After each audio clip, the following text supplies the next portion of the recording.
I would say three things that are valuable for this partnership. What we're trying to build as a team is using your capabilities and knowledge to deliver a superior level of knowledge and capabilities for our clients. And that's what we will do. We are Africa's largest bank. In Kenya, we are 6th bank.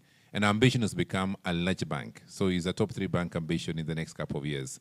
And using technology, using our systems and knowledge together, beyond just the upgrade. So what you'll find in Kenya is a market that is looking for people that want to scale. So I'm not surprised that you'll find more partners coming in, and we are good to be your first agent and your first representative in our markets. Number 2 is about doing things which are unforgettable, and this is something that most of you need to remember, that many years later, 10, 15, 20 years later, the journey you started in our market makes a big impact, not just for Kenya, but for the region. Yeah, and it's important that we are largely a cornerstone for Eastern Africa. So whether it's from here into the DRC or from here for Ethiopia, going to down south, going even to the coastal islands, that's a very valuable thing for ourselves. And then number 2 is about building significance. A lot of this implementation and knowledge you create is benchmarking the global best knowledge.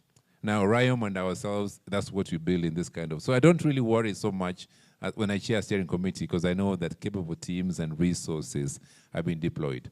And then finally, I would say it's important to build a profile of doing the right thing when you're doing a lot of these implementations and solutions for clients, which is a challenge we face in our market. And that capability is to raise the bar. Yeah, so for choosing our markets and choosing Kenya specifically, I think you won't find another choice for yourself. So use it to be a cornerstone for building your network within the continent and lifting that capability. So we've seen a lot of challenges in projects. And we've seen challenges in implementation and solutions. What we lack is capabilities, global-centric players who come in our markets. So I do believe that with your landing strongly in our markets, coming all the way from the US, you have a chance to be able to lift the capabilities for the markets.